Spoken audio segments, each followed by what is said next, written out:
Hello guys, स्वागत आहे आपल्या आजच्या नवीन ब्लॉगमध्ये। तर आज पुन्हा आपण आलेलो आहे शेतात, कारण की काल जी मक्का पलटी मारली होती तिला आज काढायचे। मशीन बी येऊ गाईज, हे बघून ते पप्पा आलेले, आपण बी आलेलो आहे। ही मक्का आता आज काढायची, तर चला बघूया कशी काढते ते मशीन आल्यावर। कशी अजून टाईम आहे गाईज, मशीनला यायला उशीर आहे, त्याच्यामुळे आम्ही आता सप्पर आवरतो गाईज। खूप खराब झालं त्याच्यामध्ये, हे बघू शकतो मी, सप्पर खूप खराब झालेला आहे। सो गाईज, तर अजून मशीनला यायला लय वेळ आहे, त्याच्यामुळं आम्ही आता सध्या सप्पर आवरतो गाईज, पप्पा आणि मी।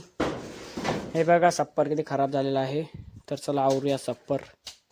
सो गाईज, तर सप्पर आवरायला लागलो, तेवढ्यातच पुन्हा मक्काचं मशीन येऊन गेलं। मग त्यांना मशीन लावून आणि मक्का काढायला सुरू केली।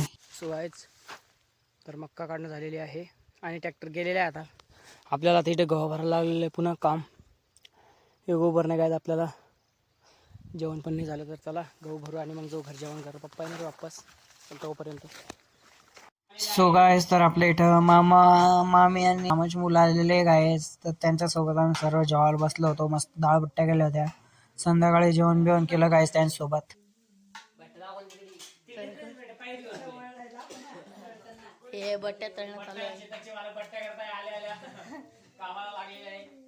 हे चिसाचे मला गायचे। आणि आजचा ब्लॉग इथं संपला। सबस्क्राईब करायला विसरू नका गाईज।